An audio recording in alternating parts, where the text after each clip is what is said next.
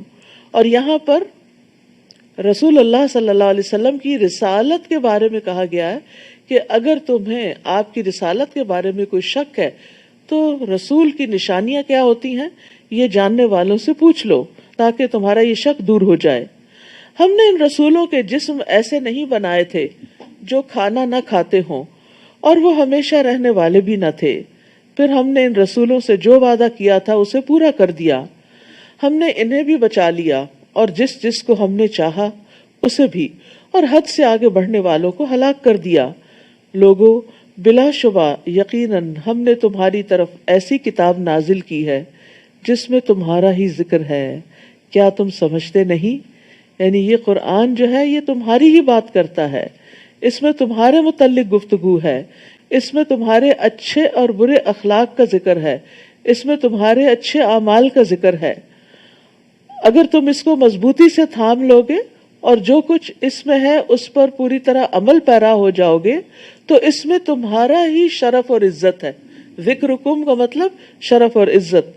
ایک معنی یہ بھی کیا گیا ہے کہ اس میں تمہارے ان دینی معاملات کا ذکر ہے جن کی تمہیں ضرورت ہوتی ہے، اور اس میں ایسی چیزیں ہیں جن پر عمل کرنے میں تمہاری زندگی ہے اور تمہاری کامیابی ہے. تو اللہ کی کتاب بعض لوگوں کے لیے عزت اور بلندی کا سبب بنتی ہے اور بعض لوگوں کے لیے ذلت کا سبب.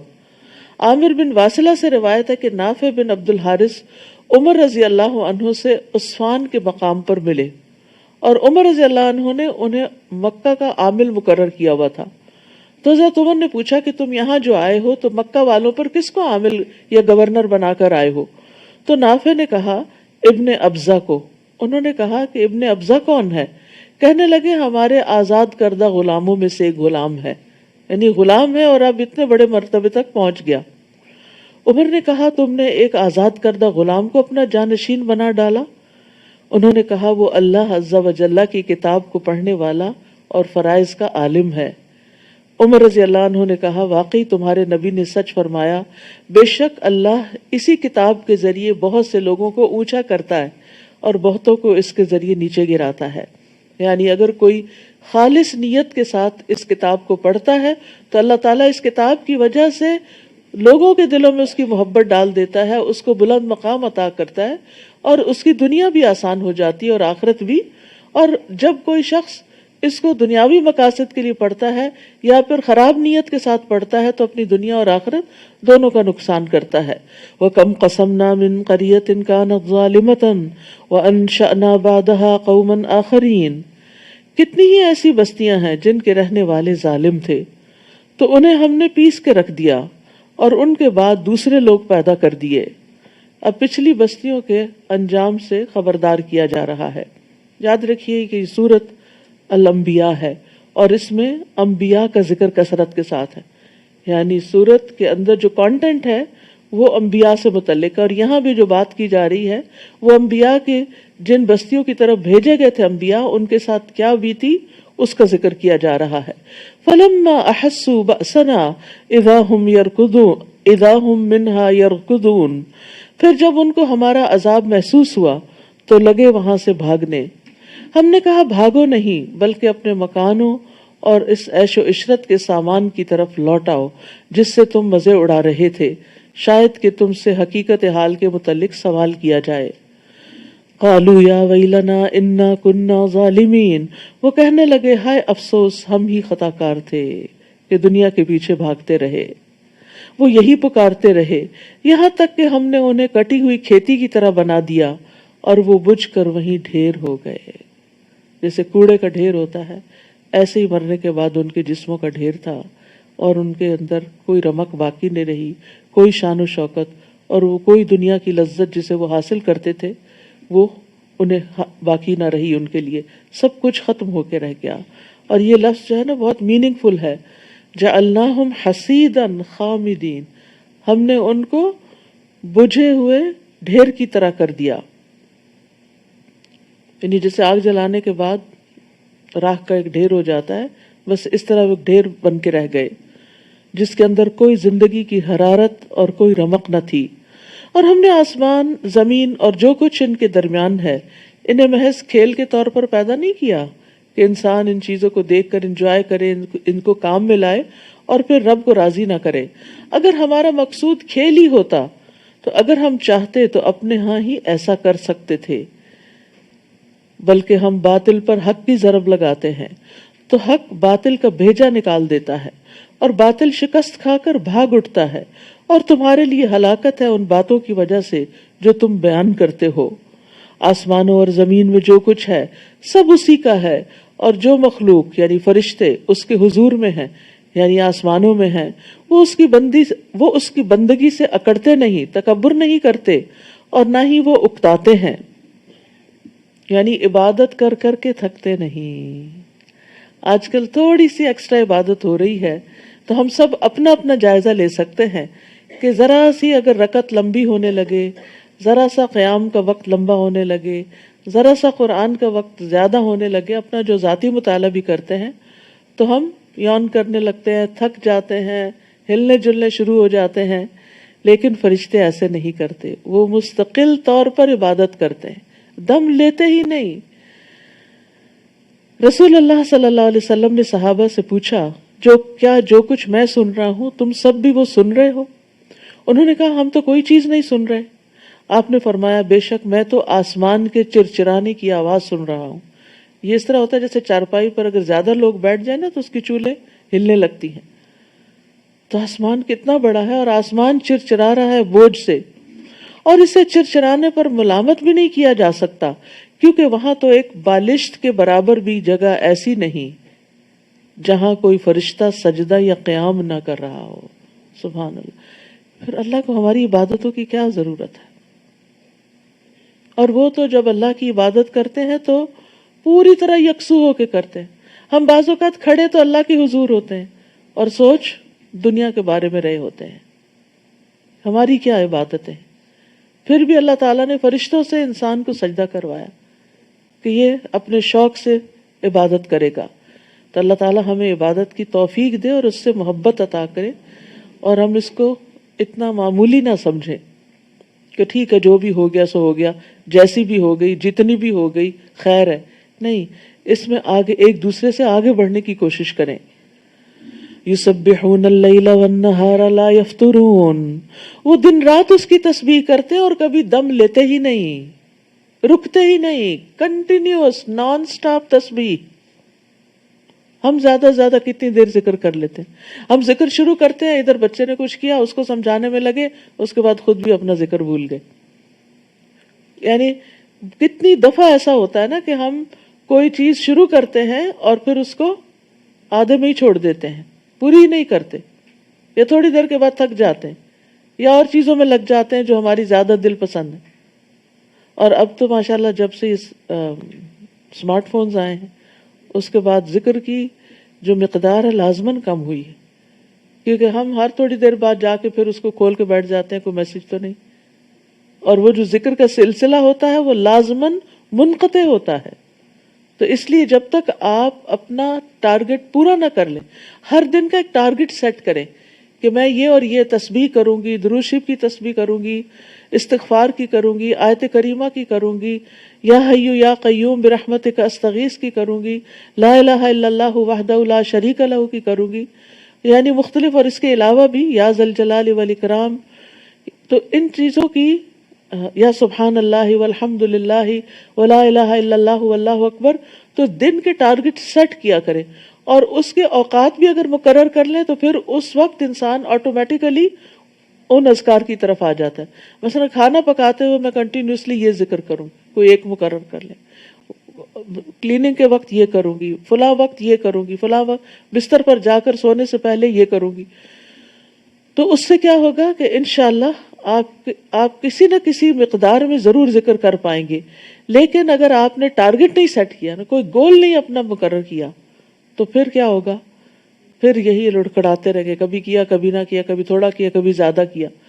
اور پھر جب یہ پورے کر لیں اپنے ٹارگٹس، یعنی جیسے ڈرائیونگ کرتے ہوئے ایک ٹارگٹ آپ نے رکھا ہوا تو وہ پورے کر لیں، تو پھر اس کے بعد اپنے فونز اٹھائیں، ہر وقت کوئی ایمرجنسی نہیں ہوتی کہ ہمیں ہر وقت ہی میسج چیک کرنا ہے. اب تو ادب آداب بھی بھول گئے ہیں. کسی کی مجلس میں بیٹھے ہوئے ہوں، کوئی بچوں کے ساتھ بیٹھے ہوئے ہوں، شوہر کے ساتھ بیٹھے ہوئے ہوں، دھیان ادھر ہی ہے. مطلب حیرت کی بات ہے کہ جو سامنے والا ہے اس کی کوئی امپورٹنس نہیں، صرف وہی بہت امپورٹنٹ ہے جو نظروں سے غائب ہے، اور وہ جب نظروں میں آئیں گے تو وہ بھی بھول جائیں گے. تو اس لیے فون کے بھی اوقات مقرر کریں. اگر نماز کے اوقات مقرر ہیں نا تو اس کے بھی اوقات مقرر کر لیں، اور ذکر کے بھی اوقات مقرر کریں تاکہ آپ اس زندگی سے کچھ فائدہ اٹھا لیں. کل حسرتیں نہ ہو کہ ہم نے اتنا سا وقت اس پہ لگا دیا. تو کے لیے تو ہم اسکرین ٹائم فکس کرتے ہیں تو اپنے آپ کو اس سے آزاد محسوس کرتے ہیں. کیا انہوں نے زمین میں ایسے الہ بنا رکھے ہیں جو انہیں عذاب الہی سے مر جانے کے بعد زندہ اٹھا کھڑا کریں گے؟ اگر زمین و آسمان میں اللہ کے سوا کوئی اور بھی الہ ہوتے تو زمین و آسمان کا نظام درہم برہم ہو جاتا. لہٰذا جو کچھ یہ لوگ بیان کرتے ہیں ان سے اللہ پاک ہے جو عرش کا مالک ہے. فسبحان اللہ رب العرش عما یصفون لا یسأل عما یفعل وهم یسألون. وہ جو کچھ کرتا ہے اس سے کوئی باز پرس نہیں کر سکتا، البتہ ان سے ضرور باز پرس ہوگی. یعنی اللہ تعالیٰ اپنی مخلوق کے بارے میں جو فیصلہ کرتا ہے مخلوق اس سے پوچھ نہیں سکتی کہ یا رب تو نے ہماری یہ تقدیر کیوں مقرر کی، اور اللہ اس مخلوق سے ان کے عمل کے بارے میں ضرور پوچھے گا کیونکہ ساری مخلوق اللہ کی ملکیت ہے، اللہ کی غلام ہے.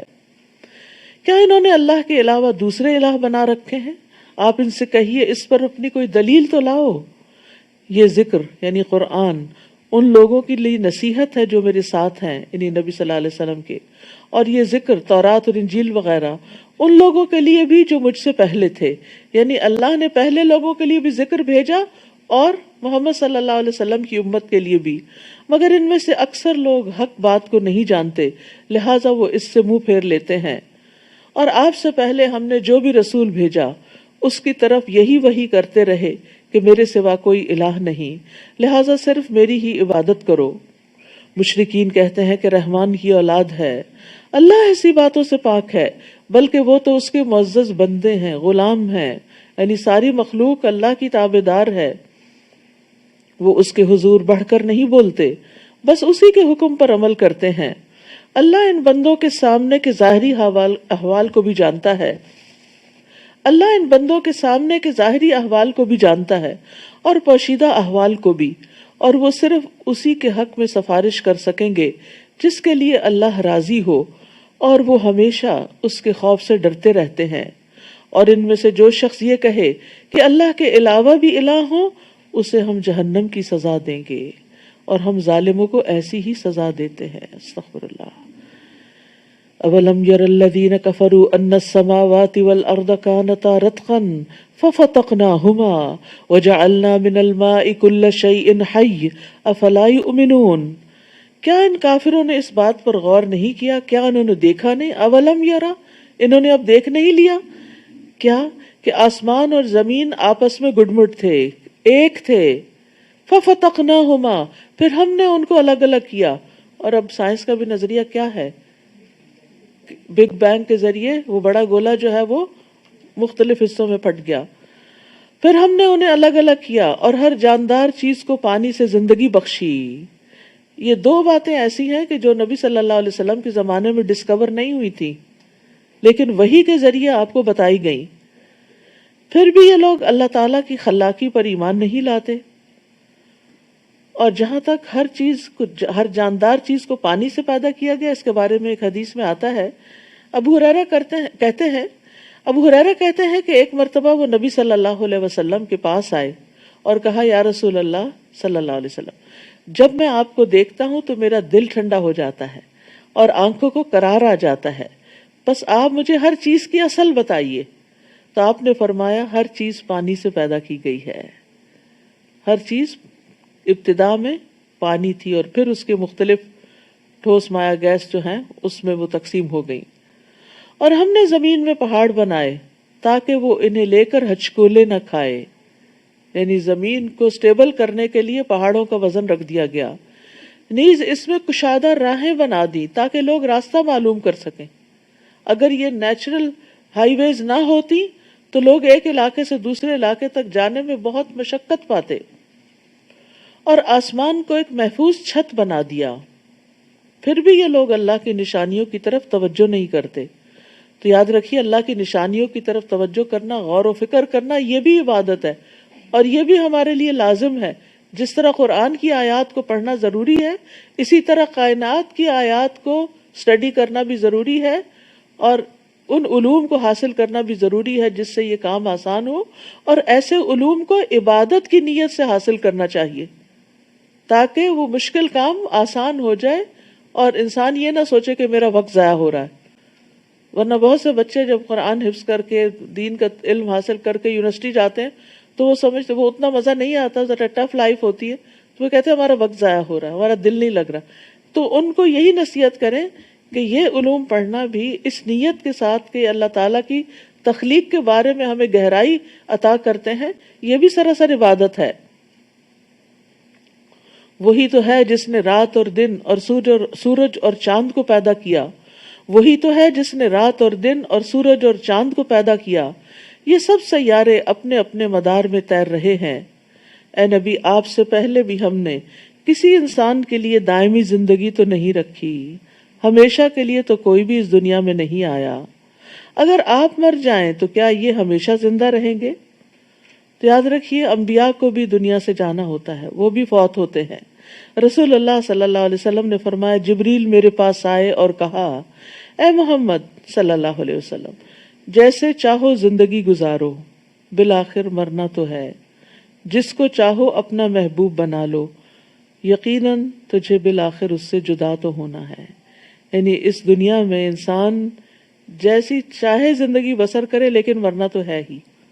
جتنا چاہے دنیا کا سامان اکٹھا کر لے، آرائشوں اور آسائشوں کے سامان اور زینت کے سامان اکٹھے کر لے دنیا میں، اور جس چیز کی چاہے محبت اختیار کر لے، لیکن ایک دن یہ سب کچھ چھوڑ کے جانا ہے. یاد رکھیے، جس انسان کے پاس جتنا زیادہ ہوتا ہے نا، اس کو اتنی ہی تکلیف زیادہ ہوتی ہے اس دنیا کو چھوڑنے کی. اسی لیے آپ نے اپنے خاندان میں اور دیگر لوگوں سے، بزرگ خواتین کے قصے سن رکھے ہوں گے کہ جب میری ساس فوت ہوئی تو ان کے پاس بس 2 جوڑے کپڑے تھے اور ایک چھوٹا سا باکس تھا، اور بس یہ چند گنے چنے آئٹمز تھے ان کے پاس. تو خوش قسمت ہوتے ہیں ایسے لوگ جو اپنی ذمہ داریاں ادا کر کے، جو اللہ نے ان کو زندگی میں دیا، اپنے ہاتھوں سے تقسیم کر کے، صدقہ خیرات کر کے، اور مختصر سی زندگی رکھتے ہیں اینڈ میں، تاکہ یعنی اس کا نہیں مطلب جوانی میں بہت کچھ اکٹھا کرنا چاہیے، ضرورت کا ہی ہو تو انسان کا وقت بچتا ہے. جب ضرورت سے زیادہ کوئی بھی چیز ہو جاتی ہے تو وہ انسان کے اوپر بوجھ ہو جاتی ہے. جیسے ضرورت کی انرجی تو ہمیں چاہیے، لیکن وہ ضرورت کی انرجی اگر فیٹ میں کنورٹ ہو کر انسان کا بوجھ ہی وزن بڑھا رہی ہے تو چلنا پھرنا ہی دوبر ہو جاتا ہے. تو اسی طرح زیادہ مال و متاع جو ہے وہ انسان کے لیے وبال جان بن جاتا ہے، اور جتنا کم ہوتا ہے، جتنا مختصر ہوتا ہے، اس کا حساب بھی آسان، اور اس کے ساتھ دنیا سے انسان آسانی سے رخصت ہوتا ہے کہ اس کو ریگریٹس نہیں ہوتی اور اس کو ان چیزوں کی یادیں نہیں ستاتی، ہاں یہ چیز بھی ہے اور وہ چیز بھی ہے. اور اسی طرح یہ ہے کہ انسان انسانوں سے، چاہے اپنی اولاد ہو، والدین ہو، ان سے ایک فطری محبت کرتا ہے، لیکن وہ فطری محبت بھی حد سے آگے نہیں بڑھنی چاہیے، کیونکہ یہ انسان کے لیے خود اپنے لیے نقصان دہ ہو جاتی ہے. جو انسان اللہ کو سب سے بڑا محبوب بناتا ہے، والذین آمنوا اشد حبا للہ، پھر وہ اس محبت کی تکلیف سے باہر نکل آتا ہے. وہ اولاد سے محبت رکھتا ہے، ان کی خیرخواہی کرتا ہے، ان کے ساتھ ایک جذباتی لگاؤ رکھتا ہے، لیکن اتنا نہیں کہ جو ان کی جدائی انسان کو انتہائی غمگین کر دے. تو دنیا سے جاتے ہوئے مرتے وقت دل ہلکا ہونا چاہیے. دنیا چھوڑنے کا بہت بڑا صدمہ نہیں ہونا چاہیے، یہ حسرتیں نہیں ہونی چاہیے کہ اف میری فلاں چیز کا کیا بنے گا اور فلاں بچے کا کیا ہوگا. اللہ ہے نا، ان سب چیزوں کو اللہ کے سپرد کر دینا چاہیے. اس کا یہ مطلب نہیں ہے سارے خیالات آپ کو مرتے وقت اچانک ہی کہیں سے الہام ہو جائیں گے. یہ ابھی سے آپ کو عملی طور پہ کرنا ہوگا، یہ چیزیں اپنی سوچ کا حصہ بنانی ہوگی. اور ان چیزوں میں، اور کس طرح انسان پریکٹیکلی ان چیزوں سے پھر تھوڑا ڈسٹنس ہوتا ہے، جب انسان اپنی عبادت پہ فوکس کرتا ہے اور اس وقت ان چیزوں سے ڈیٹیچ ہوتا ہے. جب انسان انسانوں کی بھلائی کے لیے کام کرتا ہے تو اس وقت ان چیزوں سے کچھ ڈیٹیچ ہوتا ہے. لیکن اگر انسان اللہ کے دین کے لیے وقت نہیں نکالتا، عبادت کے لیے وقت نہیں نکالتا اور صرف انہی چیزوں میں کھویا رہتا ہے تو پھر یہ چیزیں وبال جان بن جاتی، یہ انسان کے لیے بہت بڑا صدمہ بن جاتی. جیسے پہلے میں نے عرض کیا تھا کہ موت کے وقت انسان کے دل کی جو کیفیت ہوگی وہ موت کے بعد بھی پھر برقرار رہے گی.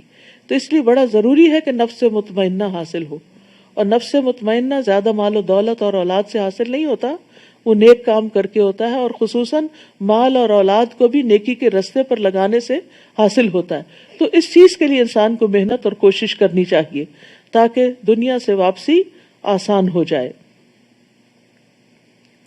کل نفس ذائقۃ الموت وَنَبْلُوكُمْ بِالشَّرِّ وَالْخَيْرِ فِتْنَةً وَإِلَيْنَا تُرْجَعُونَ. ہر جاندار کو موت کا مزہ چکھنا ہے اور ہم تو تمہیں اچھے اور برے حالات دونوں طرح سے آزماتے ہیں اور بالآخر تمہیں ہماری طرف لوٹنا ہے. یعنی انسان کے اوپر فقر اور دولت، صحت اور بیماری اور اسی طرح دنیا کی دیگر چیزوں کا اپ اینڈ ڈاؤن ہونا، یہ دراصل کیا ہے؟ ایک آزمائش ہے. کیا آزمائش ہے؟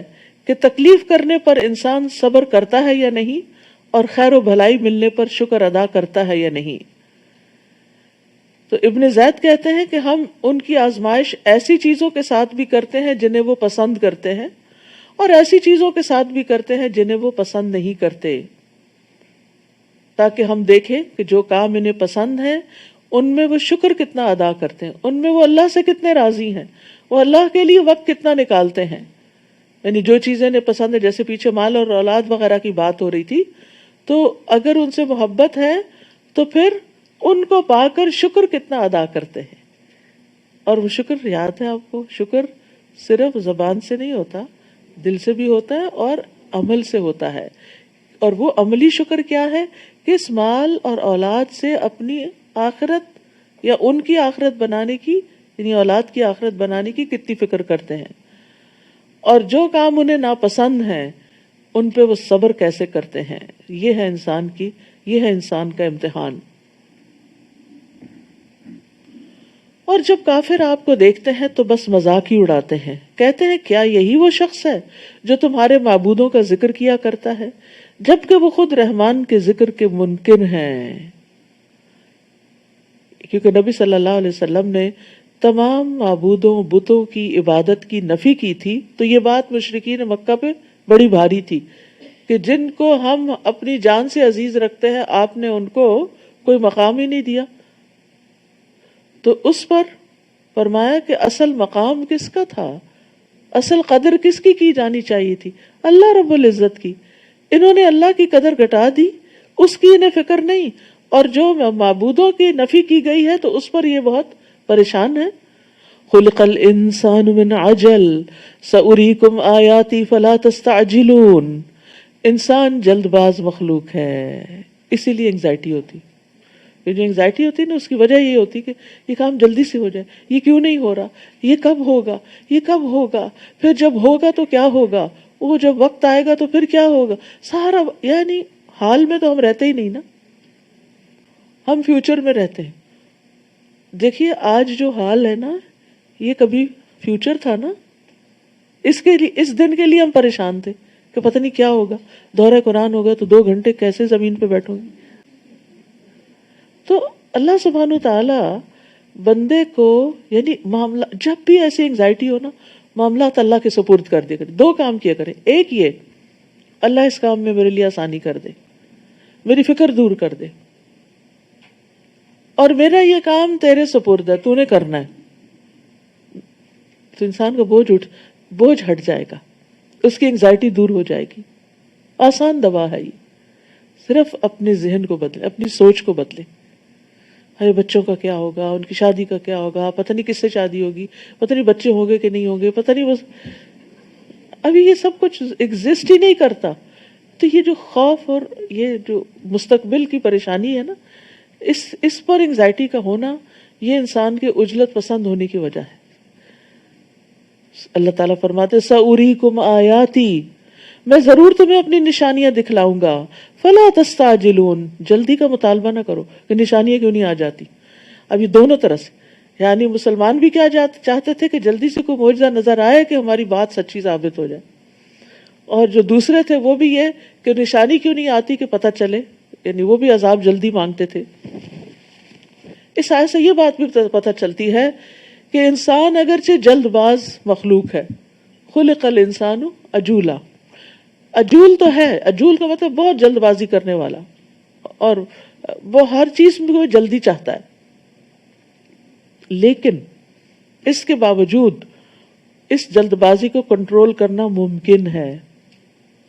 جیسے پہلے میں نے طریقے بتائے، کنٹرول کرنا ممکن ہے، کیونکہ آگے فرمایا فلا تستعجلون، جلدی نہ کرو، اس کا مطلب نہیں کی جا سکتی، نہیں بھی ہوتی۔ اور آپ دیکھتے ہیں کہ بعض لوگ عملی طور پہ آپ دیکھتے ہیں کہ بعض لوگ بڑے سے بڑے معاملے میں بھی بڑے ریلیکس ہوتے ہیں، اور جب ان سے کہا جائے گا یہ کب ہوگا تو کہتے ہیں ہو جائے گا، فکر کی کیا بات ہے۔ تو ایسے لوگ کتنا کمفرٹ کا باعث ہوتے ہیں کہ جو آپ کی جلد بازی میں آپ کو تسلی دیتے ہو۔ وقتی طور پہ تو یہ لگتا ہے کہ جیسے یہ دشمن ہے ہمارے اور ہمارا غم نہیں سمجھ رہے، لیکن حقیقت میں وہ ہمیں کمفرٹ کر رہے ہوتے ہیں۔ تو بات یہ ہے کہ اللہ تعالیٰ نے انسان کو کسی ایسے کام کا مکلف ہی نہیں قرار دیا جو وہ کر نہیں سکتا، تو پھر جلد بازی بھی نہیں ہونی چاہیے۔ اصل میں انسان کی فطرت میں خواہشات کی محبت ہے، اور انسان کیا چاہتا ہے کہ اس کی خواہشات جلد پوری ہو جائیں، لیکن دوسری طرف انسان کو تحمل مزاجی بھی عطا کی گئی ہے، جس طرح کہ وفد عبد القیس میں جو ان کے لیڈر تھے منذر الاشج، تو جب ان کا ڈیلیگیشن مدینہ آیا تو وہ کہتے ہیں کہ ہم جب مدینہ پہنچے تو اپنے اونٹوں سے جلدی جلدی اترے اور نبی صلی اللہ علیہ وسلم کے ہاتھوں اور پیروں کو چومنے لگے، اور جو ان کے لیڈر تھے وہ انتظار میں رہے یہاں تک کہ وہ اپنے سامان کے پاس آئے، اپنے 2 کپڑے نکال کے پہنے، صاف ستھرے ہوئے، تیار ہوئے، پھر نبی صلی اللہ علیہ وسلم کے پاس حاضر ہوئے۔ آپ نے ان سے فرمایا بے شک تم میں 2 خصلتیں ایسی ہیں جو اللہ کو محبوب ہیں، ایک بردباری اور دوسرے وقار اور متانت، کیونکہ بعض اوقات جلد بازی میں ہم وقار کا بھی ہاتھ سے گنوا دیتے، یعنی اپنی عزت کا بھی کوئی خیال نہیں رکھتے۔ انہوں نے کہا اللہ کے رسول صلی اللہ علیہ وسلم کیا یہ دونوں خصلتیں جو مجھ میں ہیں میں نے ان کو اختیار کیا یا اللہ نے مجھ میں پیدائشی رکھی؟ اللہ تو فرمایا بل اللہ جبلک علیہما، بلکہ اللہ نے تمہاری جبلت میں یہ رکھ دی ہیں۔ اس پر انہوں نے کہا الحمدللہ الذی جبلنی علی خصلتین یحبہم اللہ ورسولہ، اللہ کا شکر جس نے مجھے ایسی 2 خصلتوں کے ساتھ پیدا کیا جن دونوں کو اللہ اور اس کے رسول پسند فرماتے ہیں۔ اب اس میں آپ دیکھیے کہ آپ نے ان لوگوں کی نسبت ان کی تعریف کی جو آرام سے آئے۔ بعض اوقات ہم سمجھتے ہیں کہ ہم پہلے چھلانگ لگا کے پہنچیں گے تو شاید ہم دوسرے کی آنکھوں کا تارا بن جائیں گے، اور اس میں ہڑبونگ مچا دیتے ہیں، کیوں توڑ دیتے ہیں، دھکم پیل کرتے ہیں، جیسے حجر اسود کے پاس ہو رہی ہوتی ہے۔ لیکن کچھ لوگوں کو آپ دیکھیں بڑے صبر سے کھڑے ہوتے ہیں اور وہ جائزہ لے رہے ہوتے ہیں کہ کہاں سے تھوڑا سا موقع ملے گا تو پھر اندر کو جائیں گے، کسی کو بھی اذیت نہیں دیتے۔ آپ دیکھیں احرام کا تو مطلب ہی کیا کہ آپ فلی ان پیس ہے، اور ہر چیز آپ کی آس پاس کی بھی پیس میں ہے، لیکن اسی احرام کی حالت میں جب آپ انسانوں کو ذلیل کرتے ہیں اور ان کو تکلیف دیتے ہیں تو پھر اس کا اصل مقصد ہی ختم ہو جاتا ہے۔ مجھے تو لگتا ہے کہ یہ حجر اسود کا بوسہ بھی ایک امتحان ہے، ایک آزمائش ہے ہمارے لیے، کہ ایک طرف دل بہت چاہتا ہے اور دوسری طرف اس کے کرنے میں جو رکاوٹیں حائل ہوتی ہیں پھر وہ یا تو انسان کو لوٹا دیتی ہیں یا پھر صبر سے انتظار کرواتی ہیں۔ تو یاد رکھیے کہ انسان جلد باز ہے، کچھ کے اندر تحمل رکھ دیا گیا ہے، کچھ کو اڈاپٹ کرنا پڑتا ہے، اس کو اپنے اندر لانا پڑتا ہے۔ مسلمانوں سے کہتے ہیں اگر تم سچے ہو تو وعدہ عذاب کب پورا ہوگا؟ کاش یہ کافر لوگ اس وقت کا علم رکھتے جب وہ آگ سے نہ تو اپنے چہروں کو بچا سکیں گے اور نہ اپنی پشتوں کو، اور نہ ہی انہیں کہیں سے مدد مل سکے گی۔ اب دیکھیں کہ جیسے توے کے اوپر پراٹھا ہوتا ہے نا، تو جب آپ ہاتھ سے اٹھاتے ہیں، چمٹے سے نہیں اٹھائیں، تو تھوڑی دیر بھی لمحوں کا جو انٹریکشن ہوتا ہے نا وہ کتنا تکلیف دہ ہوتا ہے۔ لمحوں کا اس وقت سوچا کریں کیا مجھ میں اتنی سخت ہے کہ میں اس آگ پر کھڑی ہو جاؤں، اس توے پہ اپنے پاؤں رکھ دوں، استغفر اللہ، سوچ بھی نہیں سکتے، سوچ بھی نہیں سکتے. تو پھر میں کیوں نہ ان کاموں کو چھوڑ دوں جن پر میرا رب ناراض ہے، جو اس کو پسند نہیں. کا علم رکھتے جب وہ آگ سے نہ تو اپنے چہروں کو بچا سکیں گے اور نہ اپنی پشتوں کو، اور نہ ہی انہیں کہیں سے مدد مل سکے گی، بلکہ وہ عذاب یکدم ان پر آ پہنچے گا جو ان کے احسان خطا کر دے گا. یہ حیران پریشان رہ جائیں گے تو نہ یہ اسے دفع کر سکیں گے اور نہ ہی انہیں کچھ مہلت ملے گی. اے نبی، آپ سے پہلے رسولوں کا بھی مذاق اڑایا جا چکا ہے، آپ سے پہلے رسولوں کا بھی مذاق اڑایا جا چکا ہے، مگر ان کا مذاق اڑانے والے اسی چیز میں خود گر گئے جس کا وہ مذاق اڑاتے تھے. آپ ان سے پوچھئے کون ہے جو رات اور دن میں رحمان کے عذاب سے تمہاری حفاظت کرتا ہے، بلکہ یہ لوگ تو اپنے رب کے ذکر تک سے منہ موڑے ہوئے ہیں. یہاں رات کا ذکر پہلے کیا گیا کیونکہ دن کے آغاز میں پہلے، یعنی تخلیق میں پہلے رات ہی اور پھر اس سے دن نکلا ہے. اور یہاں خاص طور پر اس لیے کہ رات خوف اور ڈر کا وقت ہوتا ہے، اور اندھیرے میں انسان بعض اوقات تکلیف اٹھا جاتے ہیں. کیا ان کے کچھ ایسے الہ ہیں جو ہمارے مقابلے میں ان کو بچا سکیں؟ تو وہ خود بھی اپنی مدد نہیں کر سکتے اور نہ انہیں ہماری تائید حاصل ہے. بلکہ اصل بات یہ ہے کہ ہم نے انہیں اور ان کے آباء و اجداد کو طویل مدت تک سامان زیست سے فائدہ پہنچایا.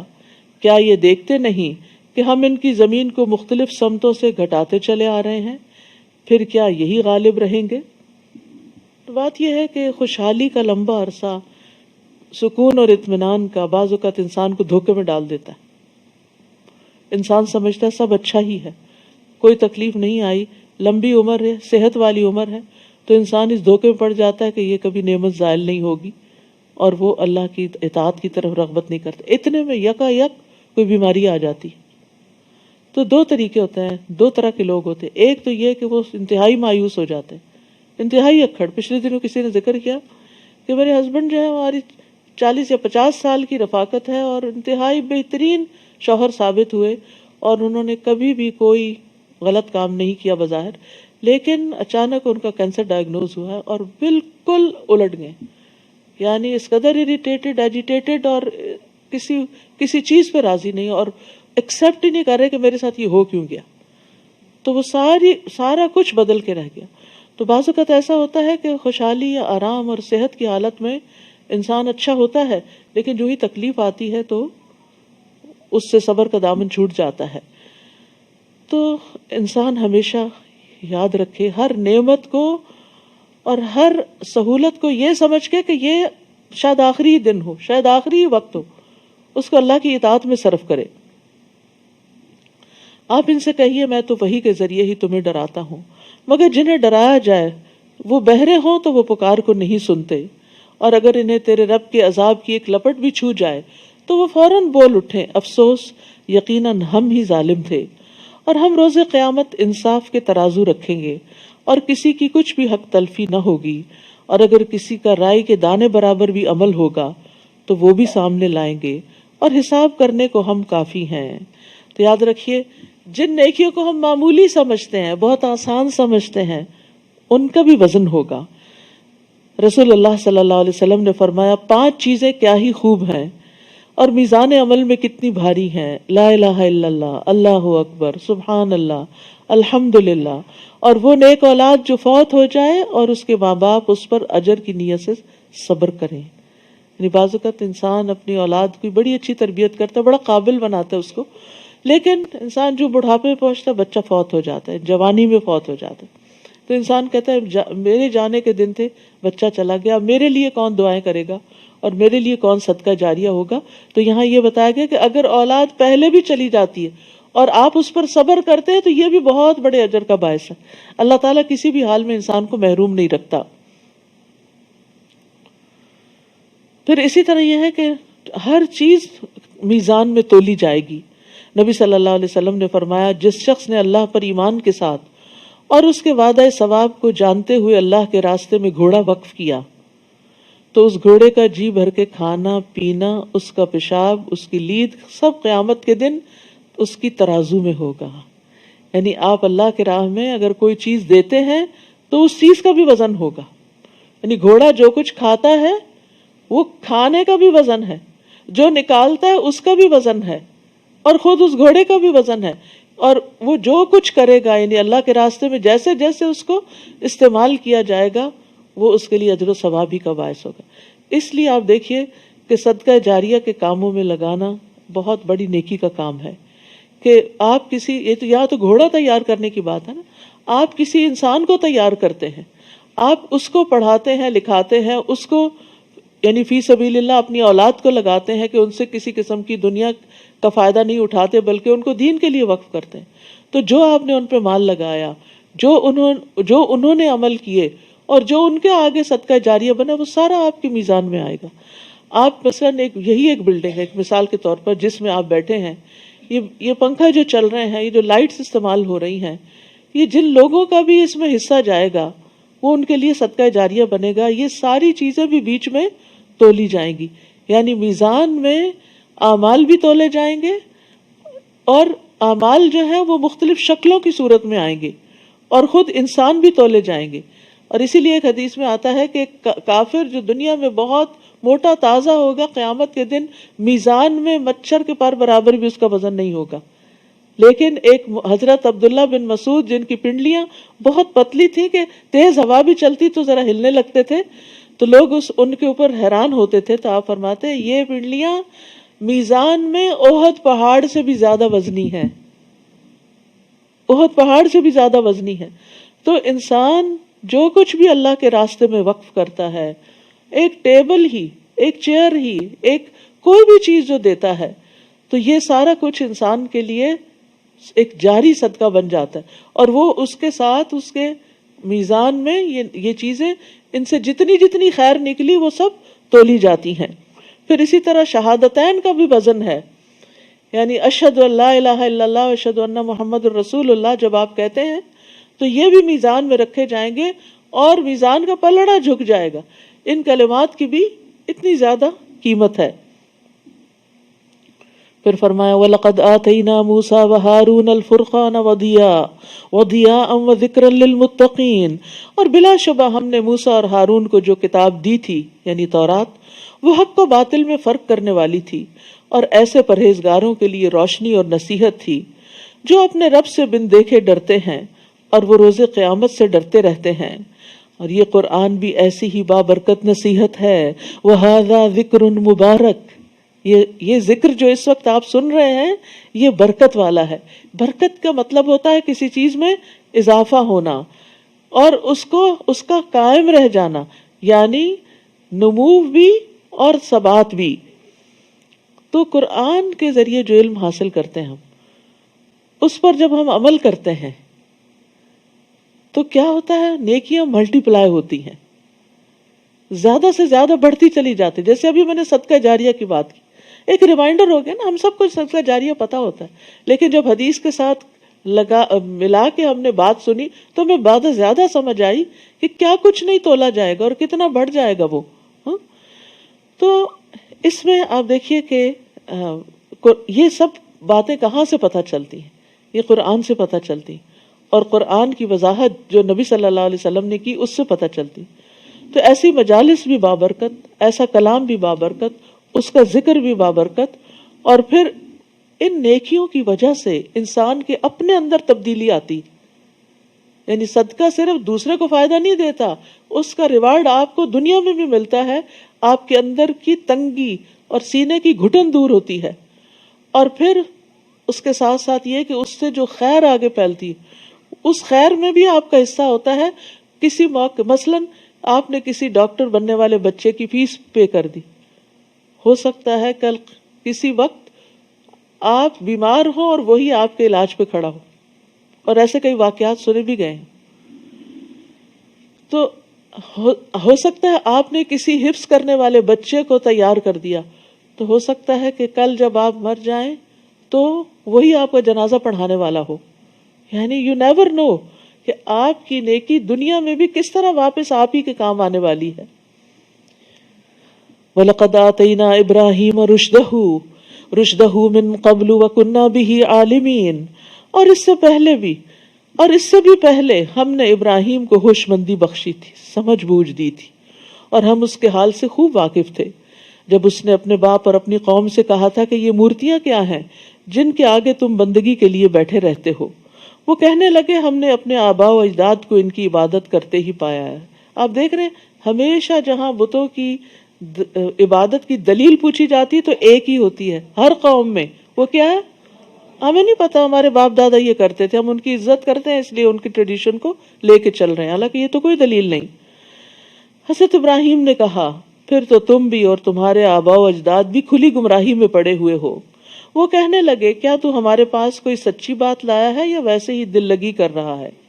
اس نے جواب دیا دل لگی نہیں بلکہ سچی بات یہی ہے کہ تمہارا رب وہی ہے جو آسمانوں اور زمین کا مالک ہے، جس نے انہیں پیدا کیا، اور میں اس بات پر گواہی دیتا ہوں، اور اللہ کی قسم میں تمہارے چلے جانے کے بعد تمہارے بتوں سے ضرور دو دو ہاتھ کروں گا۔ چنانچہ بڑے بت کو چھوڑ کر باقی سب بتوں کو ابراہیم نے ٹکڑے ٹکڑے کر دیا تاکہ وہ اس بڑے بت کی طرف رجوع کریں۔ وہ کہنے لگے ہمارے معبودوں کا یہ حال کس نے کر دیا؟ بلا شبہ وہ بڑا ظالم ہے۔ بعض لوگ کہنے لگے ہم نے ایک نوجوان کو ان بتوں کا ذکر کرتے سنا تھا جس کا نام ابراہیم ہے۔ وہ کہنے لگے پھر اسے لوگوں کے سامنے لاؤ تاکہ وہ دیکھ لیں کہ ہم اس سے کیا کرتے ہیں۔ جب ابراہیم آ گئے تو انہوں نے پوچھا ابراہیم ہمارے معبودوں سے یہ کارستانی تم نے کی ہے؟ ابراہیم نے جواب دیا نہیں بلکہ ان پر بڑے بت نے ہی کچھ کیا ہوگا، یعنی ان کے بڑے بت نے ہی کچھ کیا ہوگا، یعنی تاکہ وہ سوچے، لہٰذا ان ٹوٹے ہوئے بتوں سے ہی پوچھ لو اگر بولتے ہوں۔